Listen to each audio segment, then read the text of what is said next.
There is nothing wrong with you. My name's Lyra, and I read recently to be the person that you needed 10 years ago.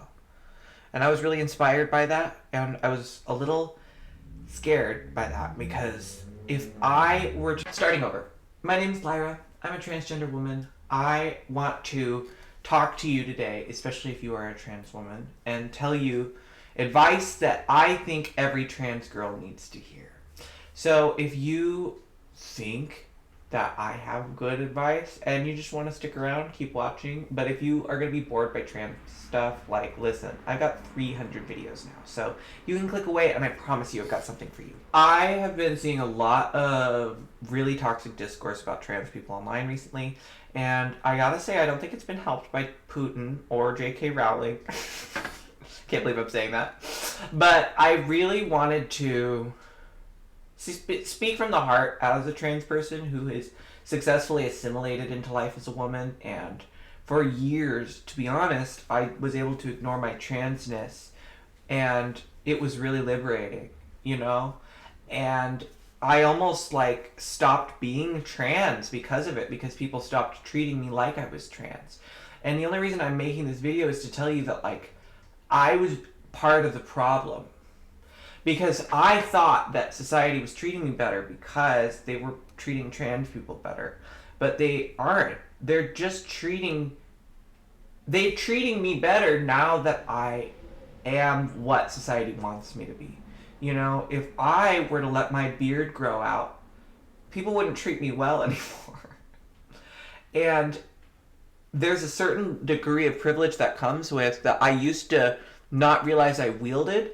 And now I realize that I want to wield for good. So I want to use this confidence I have and wield it as a platform to tell trans people who maybe just started their transition and are getting misgendered a lot that it's gonna be okay. You don't have to believe me. You can tell me all these things in the book. I have people message me and they say, oh, I wish I could transition and be a beautiful woman like you, but I'm just too tall. I'm 6 feet tall. And it's like, honey, so am I. Don't make me smack you. There are always a million reasons not to do something. Hi. And I don't want people to be too afraid to try because the people around them are so stifling. I follow trans Twitter now. I'm actually pretty proud to be a part of it. Follow me if you want, at Lyra and Luma. Drop the link down below. But if you have ever been on trans Twitter, it is very interesting because anybody who is a trans woman can just tweet hey, I need some hyping up today. And a bunch of beautiful, kind people will tweet at them, hyping them up, telling them they're beautiful, telling them all these beautiful things. And as a trans person online, there's this kinship we have with each other that is so good that I think we form so that we're extra strong to deal with the kind of abuse that we suffered. Do you know what I mean? Whenever J.K. Rowling tweets, a lot of trans people deactivate on Twitter. I've talked about this on my channel as well, because it's just not worth it to deal with the incoming barrage of TERFs that are going to be in all of your DMs being like, oh, you're invading my space, which is highly ironic. But there's a weight with being transgender visibly in the public eye is what I'm trying to say. And assuming that weight is a lot of responsibility, and that's why a lot of cis women that do pass, sorry, that's funny, cis women that pass, I can't believe I said that. But I mean, that's true too. That's a whole other topic. Does anybody ever talk about how the people who get called out for being in the wrong bathroom are not trans women, but women that don't look like they're particularly feminine, which is totally fine. But the problem is that if you're a butch woman in Arkansas and they see you in a bathroom, they'll call the cops on you. And it happens. It's so fascinating. Do you know how many times the cops have been called on me in the bathroom? I don't care how many of the haters come at me online. It doesn't happen because nobody has time for that. That's a waste of everybody's time, Karen. Anyway, I guess this whole monologue is actually kind of ironic because it started with me saying how I learned that it's okay to not want to blend in and to try to stand out and use my platform for that. But I'm actually kind of saying the opposite. You don't have to be a visibly trans person. People don't realize this, but being trans is such a statement in and of itself that it can be really overwhelming. And So many trans people I know aren't ready to transition. That doesn't make them not trans, you know? So stop telling yourself, I wish I could be trans, but no. No. Start today. That's my first step for any trans feminine or trans masculine or any person who's non-conforming, who's talking to themselves and trying to figure it out, or they just want to know. My advice? Start today. I'm not kidding. It doesn't matter if you do not look on the outside how you want to look.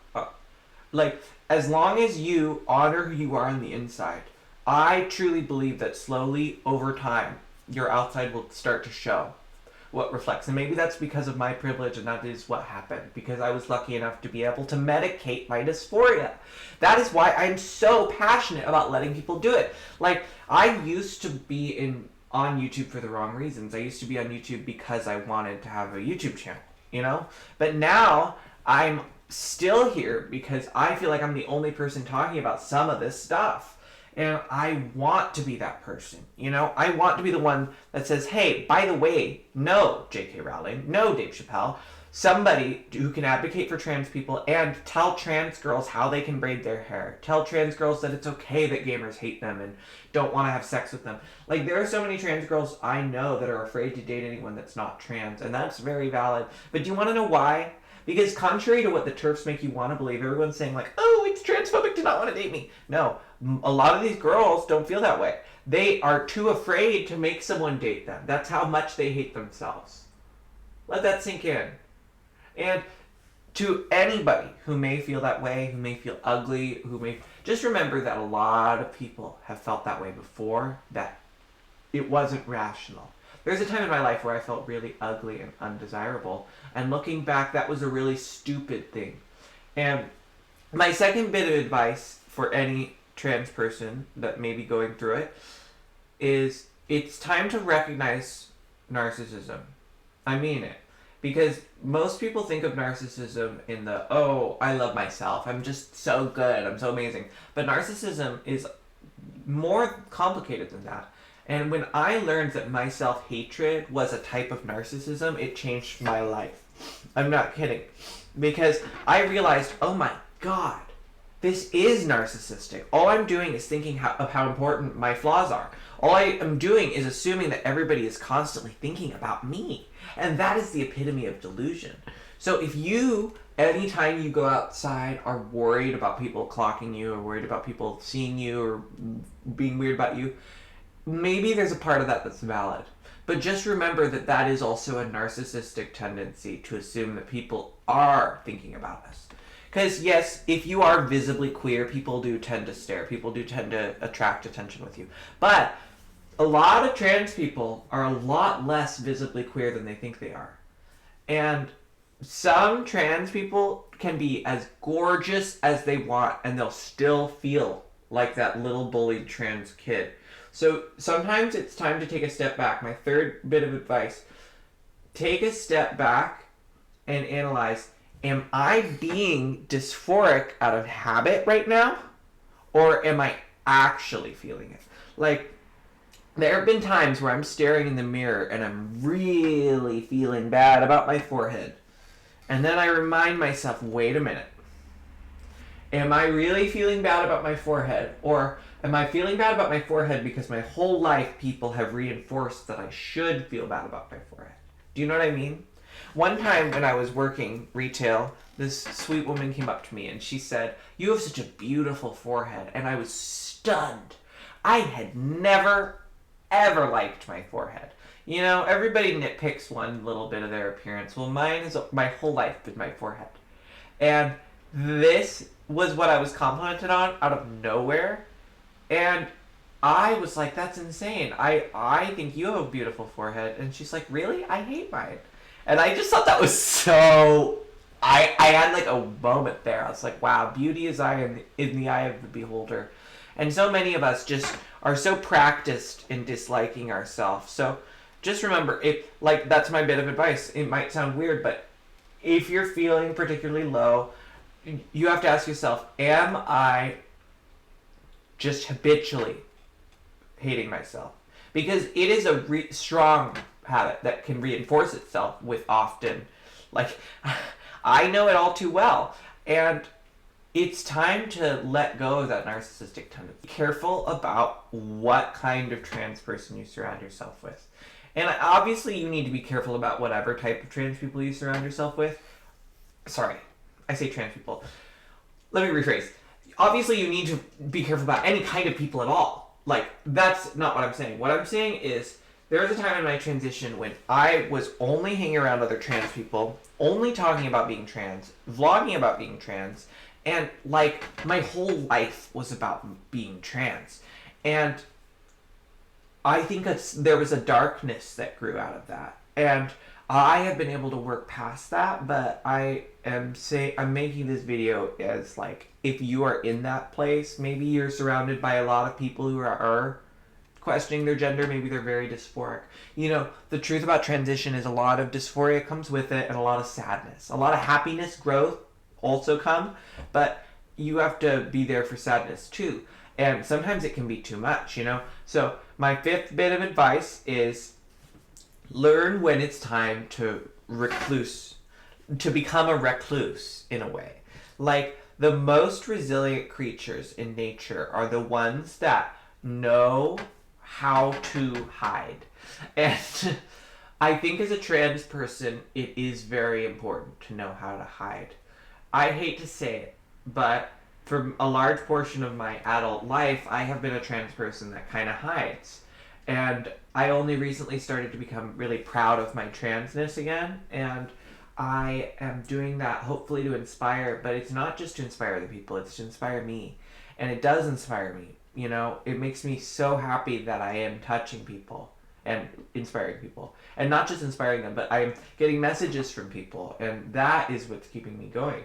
And it doesn't matter if before I was in hiding, because now is what I'm focusing on, you know? But like, if you want to know how to blend in as a trans woman, the truth is that you have to dress yourself down. You do. Because if you try to dress yourself up really, really sexy, you'll get a lot of attention. And it will be good and bad attention. But in my experience, they're equally bad. They are. Because public good attention is rarely like a good, consensual, fun experience. Public attention is often really uncomfortable. And negative attention, especially, but like...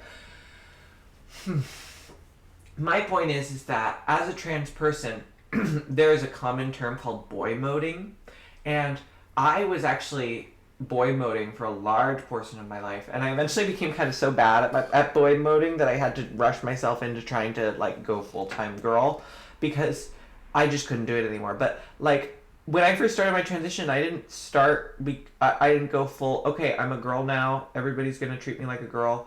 Some people do that, and I totally support you if that's what you do. But I wasn't ready to do that. And a lot of people who go on hormones aren't ready to do that quite yet. So that is my final bit of advice. Because I'm going to try to not let this video drone. But my final bit of advice is take however much time you need. A lot of people think, oh, well, if you're transitioning and you haven't picked out a name, that's crazy. No, that's not crazy. There is nothing crazy about not knowing what you want. You know, so many people in my life do not know where their life is going, you know? And it's so normal. And it took me so long to come to terms with changing my gender. And I have never looked back. But before I started, I was so scared. Because it is scary, whether you like it or not. So that is my final bit of advice. Take however much time you need. Be like my friend who boy moded for 4 years before going full-time as a woman. And props to you, mama. Props to you. Because isn't it better to boy mode and not attract that negative attention than be traumatized, you know? Because, like, I remember how long it took before I wore my first skirt in public. I was able to wear feminine clothing, but skirts, it felt like a bit extra. And I do think being a victim of sexual assault is a factor there, but I think it's important to remember that trans people have a really, really high rate of sexual assault, as well as a really high rate of suicide. So be very kind to yourselves, girls. Final bit. Please be kind. Boys too, and non-binaries. I've been using gendered language. I've been trying to unlearn my use of gendered language, and yeah, I